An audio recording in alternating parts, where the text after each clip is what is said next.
Bienvenue dans ce nouvel épisode de Code for Thought. Pour ce premier épisode, j'ai eu le plaisir de m'entretenir avec Pascal Monas, enseignant-chercheur en vision par ordinateur dans l'équipe Imagine du laboratoire d'informatique Gaspard Monge. Pascal développe également une bibliothèque de traitement d'images utilisée par des étudiants et des chercheurs. Dans ce contexte, je l'interroge sur les difficultés à concilier et valoriser ces activités de développement avec la recherche et l'enseignement.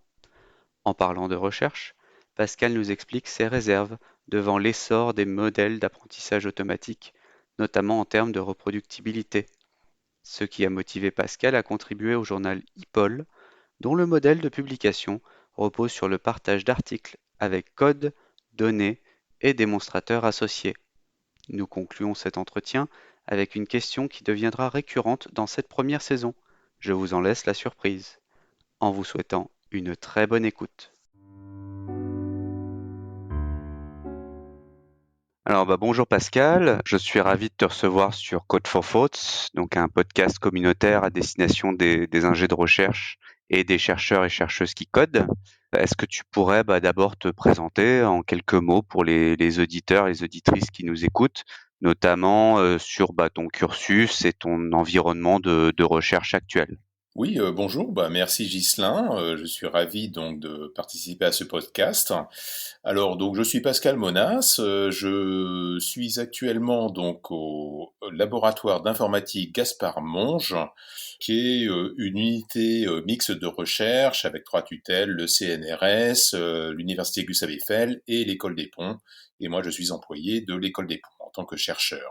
Alors mon parcours, j'ai soutenu ma thèse à l'université Paris-Dauphine sur des problématiques de traitement d'images et de représentation des images numériques en 2000.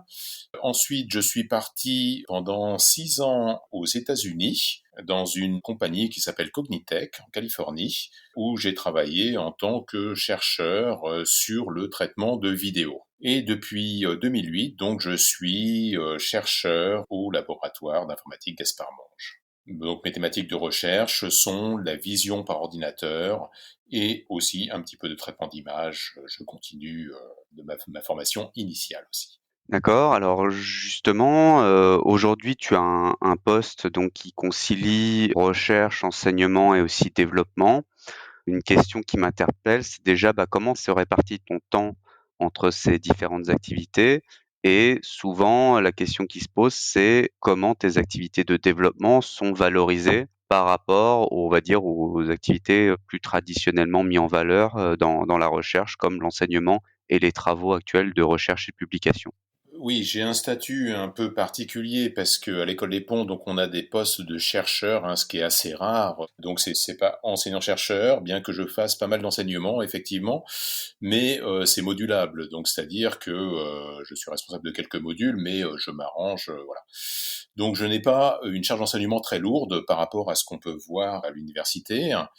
Ensuite, j'ai une activité de recherche donc assez prenante, je pense la plupart du temps, et donc du développement logiciel parce que pour moi c'est très important de développer en fait, d'aller jusqu'au bout de ma recherche, c'est-à-dire je me contente pas d'avoir du code de recherche qui fonctionne, qui me donne des résultats, et puis ensuite je le mets dans une étagère et j'y touche plus. J'aime bien aller jusqu'au bout, c'est-à-dire en faire quelque chose, un vrai produit que les autres puissent réutiliser et non pas que je sois le seul capable de refaire marcher. Voilà, donc je mets un effort là-dessus. Je dois dire que pour l'évaluation, disons, des chercheurs sont surtout évalués sur leurs publications. Du point de vue logiciel, c'est beaucoup plus dur à mettre en valeur. Disons que déjà une bonne carrière, donc je peux me le permettre, mais je sais pas si pour un jeune chercheur, c'est très valorisant de faire du code, malheureusement. Pourtant, je pense que c'est vraiment fondamental pour la recherche, en particulier pour la reproductibilité de la recherche, ce qui est un sujet qui me tient vraiment à cœur. Ouais, c'est intéressant, je trouve ce que c'est un peu un écho qui revient, qui est que finalement, dégager du temps pour faire du développement dans la recherche, ça devient un privilège C'est ça. qui n'est pas nécessairement donné aux jeunes chercheurs qui effectivement vont être plutôt, concentrés sur la production de publications et un peu, on va dire, un boost de leur carrière assez tôt pour pouvoir ensuite, être en compétition pour des postes plus pérennes et qu'effectivement Exactement. l'opportunité de consacrer plus de temps à, la valorisation de la recherche au travers notamment de publications logicielles est vraiment quelque chose qui, aura plutôt tendance à venir plutôt avec la seniorité. J'ai l'impression que c'est ça que tu mets, Oui, je pense aussi que c'est parce que, voilà, le logiciel, souvent, il n'y a pas de relecteur, souvent, pour le logiciel. Si je rends disponible mon logiciel, comme ça à la communauté, souvent, donc, il va y avoir des utilisateurs qui vont me signaler quand ça marche pas pour eux, etc. Mais il n'y a pas vraiment de relecteur. Donc, il n'y a pas de revue par les pairs qu'on peut avoir pour les publications scientifiques et qui valide en quelque sorte la valeur de la recherche pour la communauté scientifique. Pour le code, il y a souvent pas, même très, très rarement, mais quasiment jamais, de revue par les pairs formelle. Et du coup, ben, ça fait que c'est des artefacts de recherche qui sont considérés comme de second ordre. Je trouve ce propos très intéressant. Je pense qu'on y reviendra un petit peu quand on parlera, du journal auquel tu participes. Je voudrais rester juste sur la partie logicielle. On parlait donc de développement avant. Je sais que, dans ta bio, tu mentionnes que tu développes une bibliothèque qui s'appelle donc Imagine++. Il y a 2 choses qui me sont, 2 interrogations qui me sont venues. Bah, la première, c'est déjà comment cette bibliothèque est développée, voilà, quel est son mode de développement et de distribution, comment vous vous organisez, est-ce que tu la développes tout seul, est-ce que tu la co-développes, comment vous vous organisez pour faire vivre ce logiciel. Et alors autre chose qui m'a un petit peu surpris, c'est que le canal de diffusion que vous privilégiez, c'est via un téléchargement de binaire sur le site internet du labo et non pas, on va dire, l'accès à une forge logicielle du type GitLab ou GitHub, qui est peut-être un peu plus devenu le standard actuel. Donc voilà, je voulais t'interpeller un peu sur ces 2 sujets-là. Voilà, alors effectivement, ce logiciel donc, qui s'appelle Imagine++, alors Imagine parce que c'est principalement de l'image, et c'est aussi pour des raisons historiques, qui était l'équipe de l'école des ponts s'appelait Imagine à une époque, et le plus plus parce que c'est du C++. Alors c'est un logiciel dédié à l'enseignement, en fait, parce que j'enseigne donc la programmation en C++, et c'est une bibliothèque qui permet de faire assez facilement des interfaces utilisateurs, de manipuler des images, etc. Pour des étudiants qui, a priori, qui n'ont jamais programmé avant. Donc, c'est facile d'utilisation. Alors, comment c'est développé? Ben, c'est principalement moi qui développe, enfin qui maintient plutôt. Je développe pas spécialement. Ça s'est fait au cours des années. Bon, j'ai repris en fait une bibliothèque développée par un prédécesseur qui s'appelle Renaud Kériven, qui avait développé la première version de ce logiciel.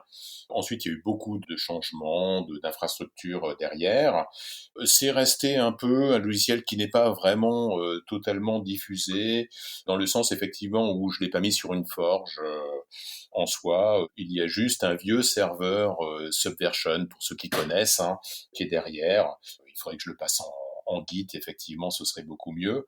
Mais en gros, les efforts qui sont faits sur ce logiciel, hein, c'est surtout la maintenance, c'est de s'assurer que ça fonctionne bien avec les versions courantes des bibliothèques Qt qui sont utilisées en interne. Et surtout, le gros effort qui est fait, c'est surtout de faire des installeurs. D'accord, des installeurs parce que voilà, je m'adresse à des promotions de l'école des ponts qui font 200 élèves et il faut que ce soit extrêmement facile à installer. Donc, c'est là l'effort. En plus, c'est multiplateforme.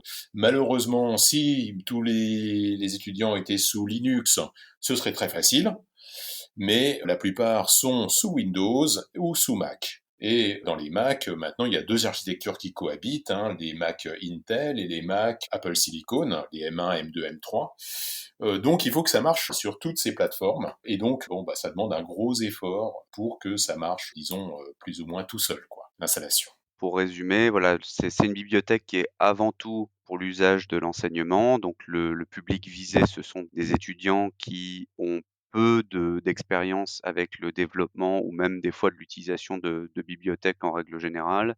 Et donc le plus simple. Donc Qt, je suis pas surpris, étant donné que l'un des arguments de cette bibliothèque, c'est sa portabilité. Donc Absolument. ça ne me surprend pas. Effectivement, dans ce cadre-là, ça ne me surprend pas non plus que le mode de diffusion principal soit des installateurs au travers d'une page web, puisqu'il suffit juste d'un navigateur pour, télécharger le fichier et déployer la bibliothèque, plutôt que effectivement de passer par un clone du répertoire sur une forge logicielle qui déjà demande, un peu plus de savoir-faire en termes d'outillage. Absolument. On s'adresse en fait à des étudiants dont l'expérience en fait en développement se résume peut-être à quelques lignes de Python hein, en général, Mmh. et ça va plus loin que ça. Donc ils sont absolument incapables de compiler un programme en C++. Et puis il y a trop d'aléas, disons, il y a beaucoup d'étudiants, c'est un cours de tronc commun de l'enseignement en première année. Évidemment, ils ne suivent pas à la lettre les instructions qui leur sont données. Donc je fais tous les efforts pour que ensuite ça se passe le mieux possible Mmh. pour un maximum de personnes. Ensuite, il y a toujours des cas particuliers et je suis toujours amené à faire des choses, voilà, à faire des petits réglages au cas par cas dans les problèmes qui peuvent rester. Alors j'aimerais, maintenant enchaîner plutôt sur la partie recherche. Alors je vais citer, traduction de d'Abio, quelque chose qui m'a pas mal interpellé, où, tu cites une de tes, faiblesses, en tant que chercheur en vision assistée par ordinateur. C'est que tu n'es pas très friand des méthodes à base d'apprentissage profond, qui m'a beaucoup fait sourire et ce qui m'a amené cette question de: est-ce que tu pourrais un petit peu nous définir ton rapport avec l'apprentissage automatique? Oui, alors effectivement, c'est une tendance très très forte, même envahissante du domaine de la vision par ordinateur, qui effectivement a des résultats spectaculaires, hein, donc ça s'explique très bien. Ensuite, moi, ça ne me satisfait pas pour plusieurs raisons. C'est que souvent, donc, ça se base. Le but, en gros, il y a des benchmarks, d'accord, des bancs d'essai où on est censé, voilà, pour publier, il faut faire mieux que la concurrence, mieux dans un certain sens, pour une certaine métrique, ou d'aller plus vite, etc. Souvent, ces bancs d'essai, il y aurait pas mal de choses à en dire. Souvent, il y en a beaucoup qui sont assez douteux, où la vérité terrain, donc c'est-à-dire ce à quoi on se compare, en fait, le résultat d'un algorithme lui-même, d'accord? Est-ce que c'est la vérité? Est-ce que c'est vraiment ce qu'on cherche? C'est assez douteux. D'autres fois, c'est des problèmes pour certains problèmes, c'est des problèmes qui sont très mal définis, où on ne sait pas vraiment ce qu'on cherche. On obtient quelque chose, mais voilà, ça vaut ce que ça vaut. Ça, c'est un point. Donc, on se compare à ce qui est, entre guillemets, la vérité terrain, et souvent quelque chose d'assez douteux. C'est effectivement, avant que tu enchaînes sur ton deuxième point, c'est Oui, effectivement un reproche qui est souvent fait, hein. Moi, je travaille dans le traitement du langage oui, et c'est également un reproche qui revient souvent. C'est-à-dire qu'effectivement, en dépit des performances qui peuvent être des fois très, convaincantes des modèles, sur lesquels les groupes de recherche ou des entreprises, travaillent, voilà, les résultats qui sont donnés, la question se pose de la pertinence des méthodes de validation et des métriques utilisées pour évaluer donc et comparer les performances des modèles. Ça, je te rejoins totalement là-dessus. Il y a effectivement mais peut-être qu'aussi, voilà, c'est un autre travail de dire l'apprentissage automatique a un potentiel, mais la oui, question c'est est-ce qu'aujourd'hui ce potentiel est évalué d'une manière suffisamment optimale? voilà. Je ne suis pas surpris de cette réponse-là en tout cas. Alors, le deuxième point, c'est que effectivement, assez souvent, donc, on s'intéresse pas suffisamment à la généralisation donc de ce qui a été appris, quoi. C'est-à-dire, quand on sort du domaine dans lequel on a entraîné notre modèle, bon, on fait les choses, enfin, je veux dire, les gens font les choses sérieusement, c'est-à-dire que ils séparent bien la base de test de la base d'apprentissage. Mais souvent, c'est la même base à l'origine qui a été scindée en deux. Une partie sert à l'apprentissage, l'autre partie au test. Mais c'est les mêmes modalités, c'est-à-dire que si on en sort un petit peu, si on laisse les utilisateurs vraiment tester avec leurs propres données, qui ne sont pas issues de ces bases, souvent on peut avoir des résultats désastreux parce que en fait on se rend pas compte que le modèle il a surappris en général par rapport aux modalités de la base d'apprentissage. Ça, c'est un deuxième point. Et puis, enfin, mon troisième point, qui est ça qui m'interpelle le plus, c'est que, en fait, en réalité, on fait apprendre la machine, entre guillemets, hein. Pour moi, c'est plus de la une régression, classification, enfin, c'est plus de l'interpolation ou des choses comme ça, que vraiment de l'apprentissage. Mais vraiment, le développeur, qu'est-ce qu'il apprend réellement? Ben, il apprend en fait que ben, il vaut mieux utiliser telle architecture ou telle autre, que c'est bien de mettre, de visser un boulon par-ci par-là, etc. Mais qu'est-ce qu'on apprend vraiment? Est-ce qu'il y a beaucoup de nouvelles idées en fait qui émergent dans ce domaine? Ben, je suis pas convaincu. Donc, je suis amené à faire des revues d'articles de recherche où souvent les innovations sont vraiment minimes et je dirais quasiment nulles parce que c'est juste, voilà, on change légèrement quelques petits détails de méthodes existantes et finalement, qu'est-ce qu'on a appris là-dedans? Les auteurs ont peut-être obtenu des meilleurs résultats sur les bancs d'essai, mais qu'est-ce qu'on a vraiment appris là-dedans? Pourquoi on a amélioré les choses? Ça, on ne le sait pas. Et ça me gêne beaucoup. Sur ton troisième point est intéressant, je trouve, parce que c'est aussi un reproche qui a été fait. Alors, j'ai une activité proche de la recherche depuis 2010. J'ai vu dans mon domaine, donc dans l'imagerie médicale, un virage assez rapide, ne serait-ce qu'en l'espace de 2 ans, où j'ai vu un laboratoire entier vraiment transitionner dans la science des données et l'apprentissage automatique. Oui. Et effectivement, pendant les premières années, on avait vraiment beaucoup de cette ambiance ruée vers l'or où vraiment le but c'était juste de dire: «J'ai juste» entre guillemets, voilà, «j'ai assemblé ces briques ensemble Mhm. et ça marche». Voilà et c'était un Voilà. petit peu ça l'étendue des contributions pendant un moment, c'était vraiment, Mhm. un petit peu le se limitait à voilà, on a essayé, on a échantillonné le domaine des possibles et on a Mhm. identifié des combinaisons qui ont l'air de fonctionner Mhm. avec un banc d'essai, relativement primitif. Et effectivement, Mhm. toi, ce que tu as l'air de dire, c'est que, bah, aujourd'hui, en 2024, toi, tu as l'impression qu'on n'a pas encore passé ce stade de ruée vers l'or. On n'a pas eu une consolidation des connaissances et un regain vers, Ah, une recherche plus fondamentale dans ce domaine. Pour toi, on est toujours dans cette partie ruée vers l'or, tu penses? alors moi je pense que effectivement, pour le dire assez crûment et de façon un peu péjorative, en fait, on est encore dans la phase de l'alchimie. Voilà. On mélange des choses, voilà, et puis on regarde qu'est-ce qui va en sortir, sans le faire de façon, disons, scientifique.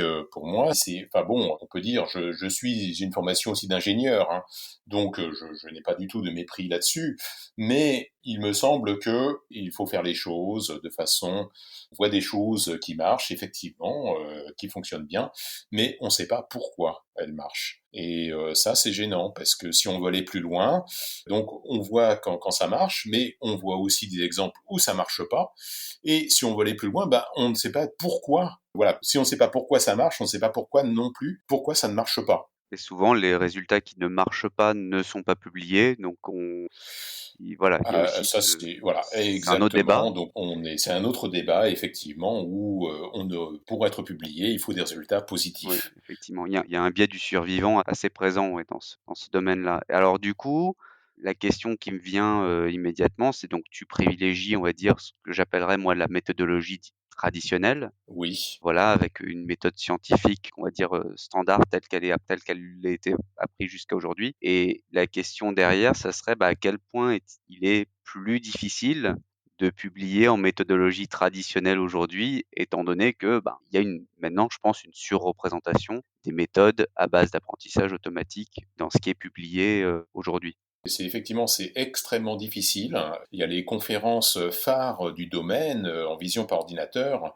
qui sont maintenant complètement trustées par les méthodes d'apprentissage profond en général. Et ça, c'est effectivement, donc ça devient extrêmement difficile en fait de publier dans ces conférences maintenant avec les méthodes traditionnelles parce que souvent on peut participer effectivement au benchmark courant, mais c'est difficile de faire mieux, quoi. Donc ça ferme un certain nombre de portes, en fait, de voies pour la publication.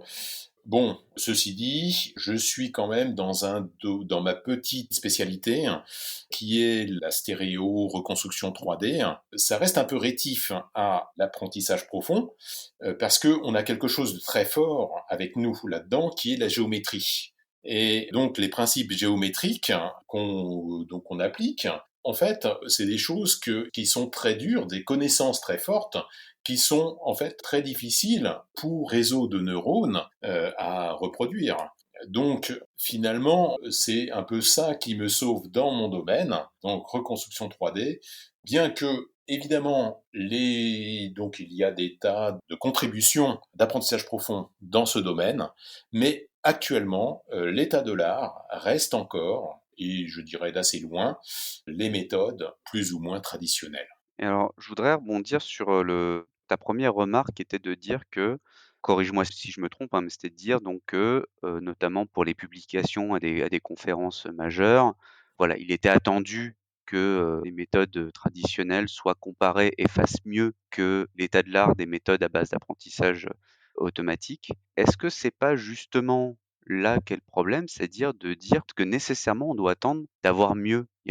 On propose une Oui, nouvelle méthode, c'est aussi oui. intéressant de comprendre pourquoi elle ne fait pas mieux, mais il vaut le coup quand même de l'explorer parce que peut-être que les connaissances ou l'état de la recherche dans ces méthodes est insuffisant et que peut-être que plus tard ces performances s'amélioreront. Donc est-ce que ça ne crée pas un coût à l'entrée pour les méthodes traditionnelles trop élevé alors que pourtant il y aurait la place de les développer? Oui, tout à fait, je suis d'accord. Alors, donc dans les directives qui sont données aux relecteurs dans ces conférences, c'est de dire, c'est pas forcément le critère majeur n'est pas de faire mieux que la concurrence, mais il peut y avoir des idées originales, etc., qui sont prometteuses. Dans la pratique, je dirais, si on n'a pas de bonnes performances, c'est-à-dire des performances moyennes, il faut les compenser par une très très bonne idée. Et généralement, on ne sait pas forcément si l'idée, elle sera vraiment si bonne que ça, quoi. L'avenir le dira. Mais donc c'est quand même assez difficile, même si, en théorie, c'est surtout les idées qui sont récompensées. Je dirais que dans la pratique, c'est plutôt l'inverse. Ça va nous faire une transition naturelle sur le sujet donc de la publication. Donc j'ai noté qu'en plus de ta recherche en vision assistée par ordinateur, tu es éditeur en chef du journal IPOL, donc Image Processing Online, dont la description met l'accent sur la reproductibilité. Est-ce que déjà on pourrait commencer cette partie de l'entretien en nous donnant ta propre définition de ce qu'est la recherche reproductible? Alors, disons que la recherche reproductible, pour moi, c'est le fait que, en gros, on doit avoir un algorithme suffisamment détaillé pour que un chercheur avec un petit peu d'expérience soit capable de reprogrammer l'algorithme, de le mettre en œuvre, de l'appliquer et d'obtenir des résultats comparables à ce qui a été proposé. Et ça, à mon avis, c'est très important. En fait, ça veut dire beaucoup d'implications. Par exemple, il ne faut pas mettre de paramètres cachés, d'accord, qui ne sont pas explicités vraiment parce que ça peut être sensible à de nombreux paramètres. Souvent, il y a de nombreux paramètres dans les algorithmes. Et donc, il faut donner les valeurs numériques des paramètres qui sont utilisés. Évidemment, dans l'idéal, il faudrait aussi que les données qui ont servi à la recherche soient aussi disponibles. C'est un autre débat. En gros, tous les processus de recherche, quoi, tous les artefacts qui ont été utilisés doivent être disponibles. Mais pour moi, le plus important, c'est vraiment que quelqu'un qui sait programmer, qui regarde en gros le pseudocode, l'algorithme, soit capable de le reprogrammer sans se poser de questions, sans être coincé à des moments en se disant j'ai plusieurs alternatives pour faire cette tâche, laquelle il faut que je choisisse. Il faut que ce soit explicité dans l'algorithme. Est-ce que c'est l'occasion de nous présenter le journal IPOL, les circonstances qui t'ont amené à y contribuer et puis surtout, en quoi ce journal répond à ce critère de publication qui met l'accent donc sur la reproductibilité? Oui, alors c'est un journal donc qui a été créé donc en 2009. Je crois le premier article date de 2009, qui se présente en fait, qui a une certaine originalité dans le sens où un article en fait se décompose en 3 parties. Donc vous avez l'article traditionnel, voilà, comme un papier, comme un article de journal scientifique, mais avec souvent donc du pseudocode. On s'attend justement à ce que ça expose bien de façon précise l'algorithme qui est utilisé. Il y a une deuxième partie qui est en fait le code associé, donc du code dans un certain nombre de langages qui sont la revue. Donc au début, on n'acceptait que du C, ANSI, etc. Bon, ça s'est élargi. Le journal accepte du C, du C++, du MATLAB, du Python, etc. Un certain nombre de langages. Et la troisième partie, en fait, on a une démonstration en ligne où les utilisateurs peuvent utiliser donc sur des données proposées ou peuvent charger leurs propres données. Le serveur lance le code, en fait, donc le code qui correspond vraiment à celui qui est fourni et qui doit être open source d'ailleurs, j'ai oublié de le dire. Et ce code donc renvoie les résultats et ces résultats sont présentés à l'utilisateur, tout ça à travers le navigateur Internet. Et cette partie démo est obligatoire? Alors cette partie démo, en fait, on ne demande pas aux auteurs bon, c'est un peu technique, c'est pas très difficile, mais il faut avoir un peu l'habitude. Donc on ne demande pas aux auteurs de créer la démo, mais simplement de dire ce qu'ils voudraient, comment doit être la démo. Donc ils fournissent eux par contre le code, ça c'est indispensable, en plus de leur article. Le code, voilà, et puis donc ils disent voilà quels sont les paramètres qu'on voudrait qu'ils soient réglables par l'utilisateur, la valeur par défaut, la valeur minimum, la valeur maximum de chaque paramètre. Voilà. En gros, c'est ce qu'on demande, quelles sont les entrées, quelles sont les sorties. Et puis ensuite, donc c'est un des éditeurs du journal qui crée la démo pour le compte des auteurs. D'accord. Parce que en fait, moi en général, j'aime bien poser cette question sur la reproductibilité parce que souvent le graphe qui me revient, enfin la figure qui me revient à l'esprit, c'est le graphique dans un livre en ligne qui s'appelle The Turing Way, Mhm. du Alan Turing Institute, où il y a un graphique qui explique en gros qu'il y a plusieurs définitions de la reproductibilité. C'est vrai que souvent elles sont mélangées par les uns et les autres, mais qu'en gros, la reproductibilité, c'est quand il est possible, avec la même analyse et les mêmes données, de reproduire les mêmes résultats dans un espace de temps différent. Voilà. Tu as fait ton analyse avant publication, tu publies 6 mois plus tard. Si je récupère le code et les mêmes données et que je réexécute, je dois avoir les mêmes résultats. Mhm. Mais eux vont plus loin en disant que on peut atteindre même la réplicabilité Oui. quand on peut utiliser la même analyse mais des données différentes. Et là, j'ai l'impression que justement cette partie démo,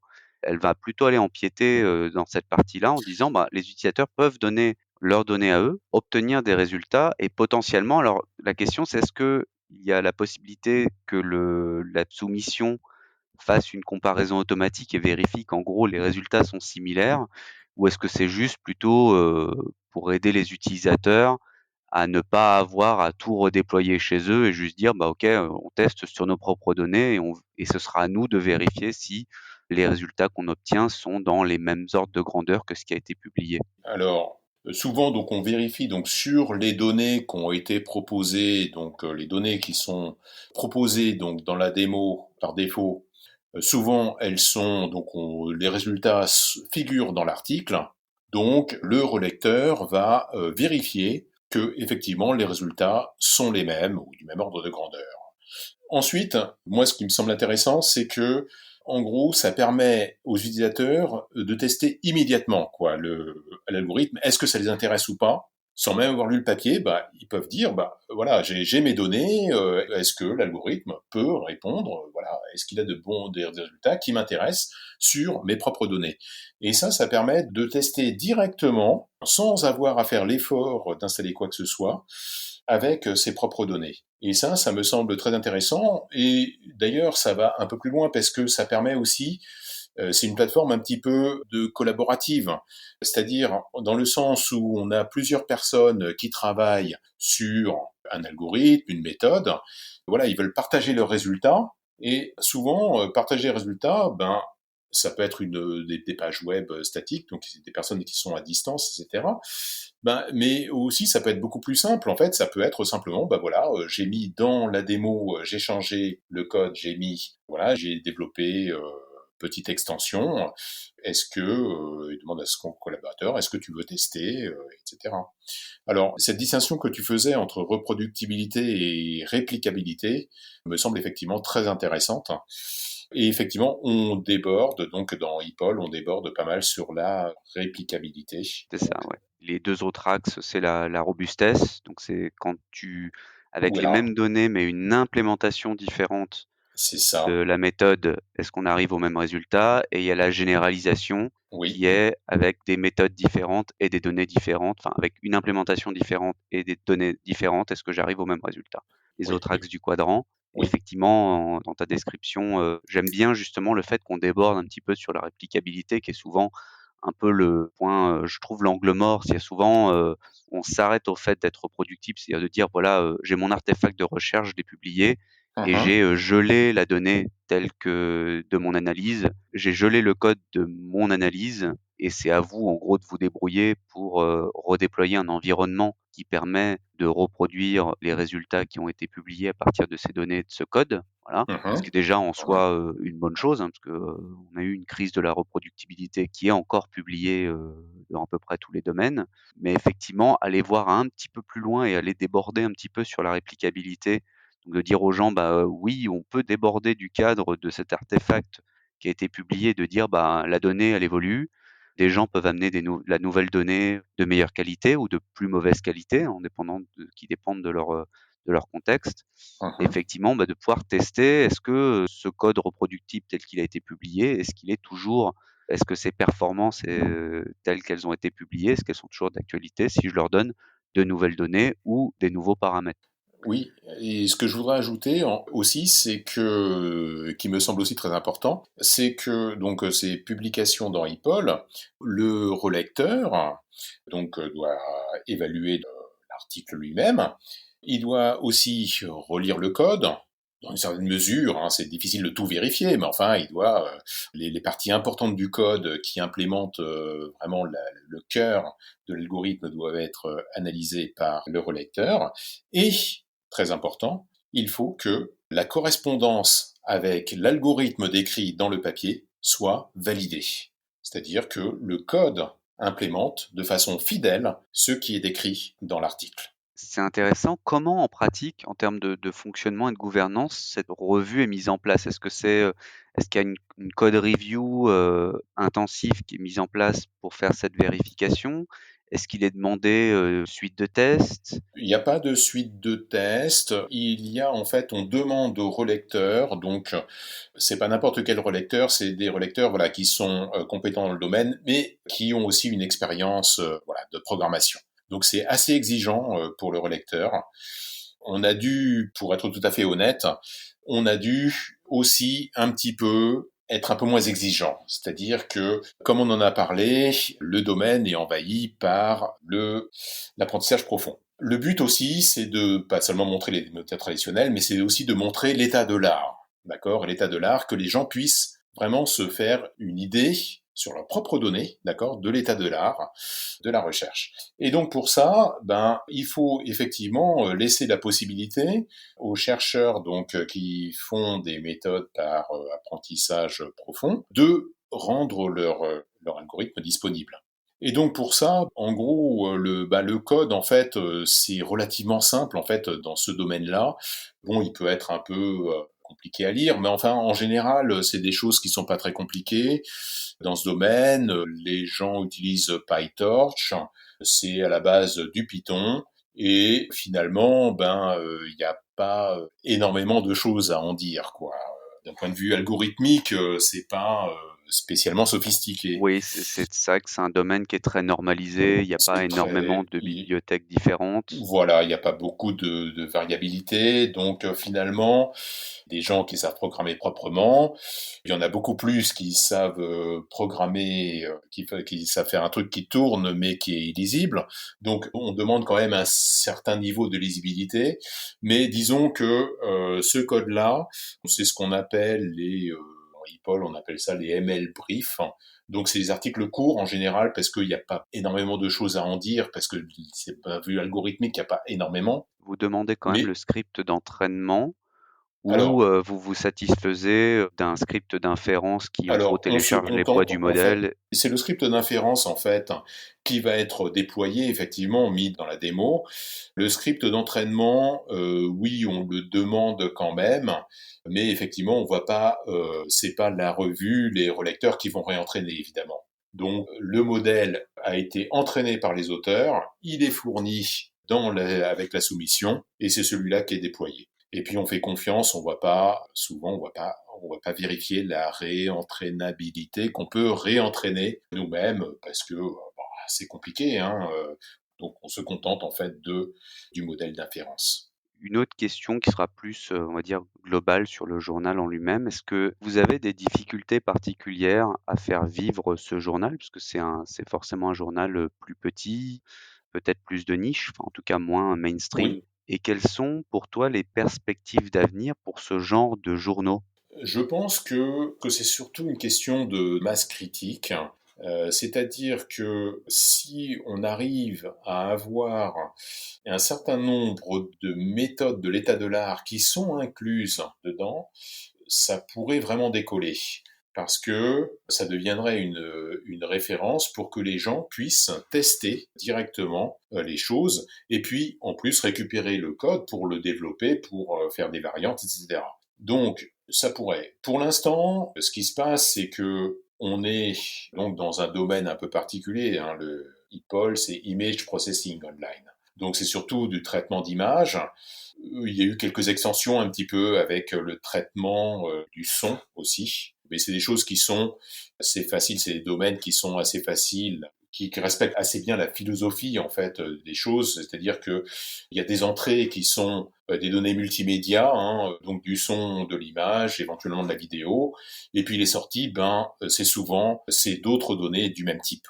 Donc ce genre de choses, voilà, ça se prête bien effectivement au principe de d'IPOL. Ensuite, c'est vrai que donc on est un groupe qui sommes spécialisés en fait surtout dans le traitement de l'image.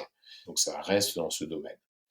Mais je pense que voilà, si on arrive à avoir suffisamment à vraiment publier l'état de l'art, d'offrir un panorama aux utilisateurs, un panorama facile à explorer de l'état de l'art, ça pourrait engendrer les citations et puis ça fait un peu boule de neige, quoi, disons. Si je comprends bien, l'idée n'est pas nécessairement d'aller à la chasse à toutes les innovations, mais plutôt d'être suffisamment exhaustif dans le domaine pour que quelqu'un qui implémente une nouvelle méthode puisse directement aller sur EPOL Oui, et sonder, avoir un seul endroit pour en gros faire une évaluation de ce qui serait considéré comme étant l'état de l'art, de ce que tu mettrais dans la section de discussion ou d'introduction, du papier.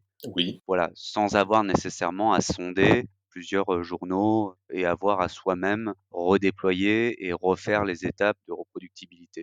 Tout à fait. Je pense que si on arrive à avoir quelque chose d'un peu exhaustif pour une tâche particulière, je pense que voilà, si c'est validé comme étant effectivement l'état de l'art, les nouveaux auteurs de papiers scientifiques n'ont aucune raison d'aller chercher à droite à gauche du code, demander aux auteurs souvent, et puis ça marche pas exactement, poser des questions, etc.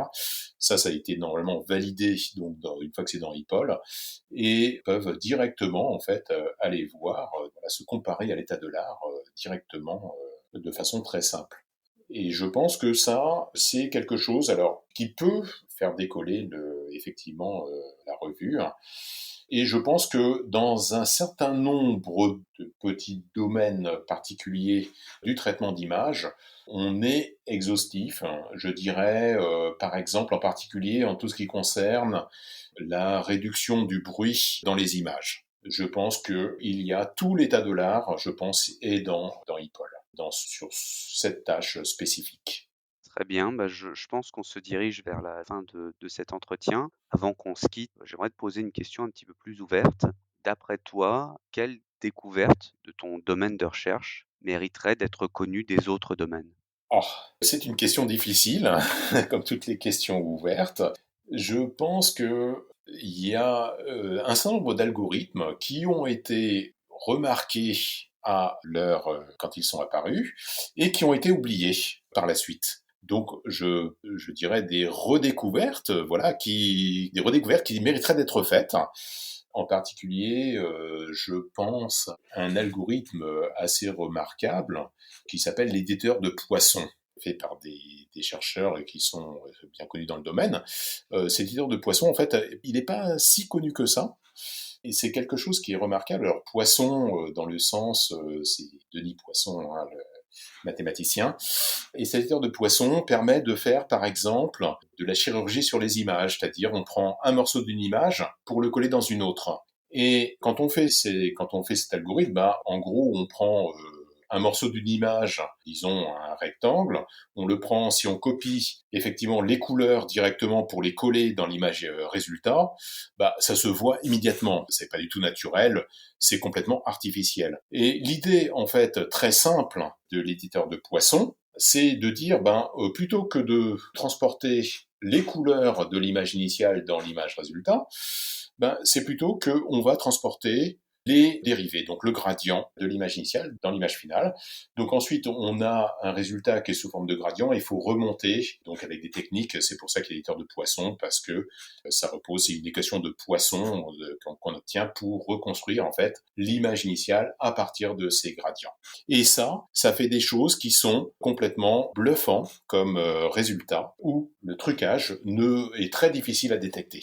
Et sans recourir à un modèle d'apprentissage automatique. Sans recourir, c'est complètement non supervisé, c'est juste et directement, on copie, on calcule les gradients dans l'image source, on les transporte dans l'image finale dans la zone qu'on veut remplacer et on lance l'algorithme pour reconstruire une image à partir de ces gradients. Et donc, c'est assez remarquable, ça mériterait vraiment d'être plus connu que ça ne l'est. Effectivement, si on le regarde, c'est un article qui est bien cité, hein, il a est très honorable, mais quand on le présente même à des gens qui sont dans le domaine, beaucoup en fait sont vraiment très surpris quand je leur montre le résultat de cet algorithme. Et la méthode date de quelle année? Il date des années 2005, je dirais, D'accord. quelque chose comme ça. Donc c'est pas non plus très poussiéreux, hein, Non, c'est pas complètement poussiéreux, non.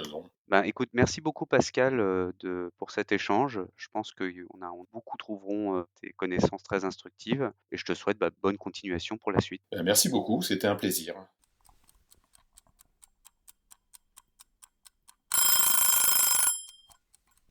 Oh, c'est déjà fini.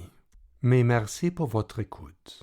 Code for Thought est animé par Ghislain Veillant, réalisé par Peter Schmidt et sous licence Creative Commons. À la prochaine.